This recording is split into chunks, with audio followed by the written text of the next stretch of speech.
श्री कृष्ण जी ने इंसान की कीमत को बताया है। उदाहरण में एक बार एक टीचर क्लास में पढ़ा रहे थे।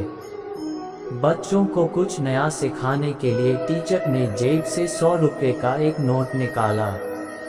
अब बच्चों की तरफ वह नोट दिखाकर कहा, क्या आप लोग बता सकते हैं कि यह कितने रुपए का नोट है? सभी बच्चों ने कहा 100 रुपये का। टीचर, इस नोट को कौन कौन लेना चाहेगा? सभी बच्चों ने हाथ खड़ा कर दिया। अब उस टीचर ने उस नोट को मुट्ठी में बंद करके बुरी तरह मसला, जिससे वह नोट बुरी तरह कुचल सा गया। अब टीचर ने फिर से बच्चों को नोट दिखाकर कहा कि अब ये नोट कुचल सा गया है, अब इसे कौन लेना चाहेगा? सभी बच्चों ने फिर हाथ उठा दिया। अब उस टीचर ने उस नोट को जमीन पर फेंका और अपने जूते से बुरी तरह कुचला।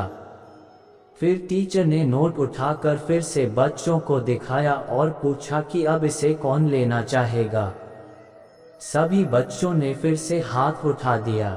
अब टीचर ने कहा कि बच्चों, आज मैंने तुमको एक बहुत बड़ा पढ़ाया है। ये 100 रुपये का नोट था। जब मैंने इसे हाथ से कुचला तो ये नोट कुचल गया, लेकिन इसकी कीमत 100 रुपये ही रही। इसके बाद जब मैंने इसे जूते से मसला तो ये नोट गंदा हो गया, लेकिन फिर भी इसकी कीमत 100 रुपये ही रही। ठीक वैसे ही इंसान की जो कीमत है और इंसान की जो काबिलियत है वो हमेशा वही रहती है। आपके ऊपर चाहे कितनी भी मुश्किलें आ जाएं, चाहे जितनी मुसीबतों की धूल आपके ऊपर गिरे, लेकिन आपको अपनी कीमत नहीं गंवानी है। आप कल भी बेहतर थे और आज भी बेहतर हैं। आत्ममंथन कृष्ण कहते हैं कि व्यक्ति को खुद से बेहतर कोई नहीं जान सकता, इसलिए स्वयं का आकलन करना सबसे जरूरी है।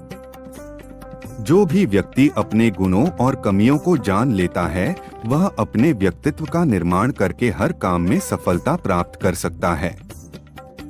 झूठ की सजा यह नहीं कि उसका विश्वास नहीं किया जा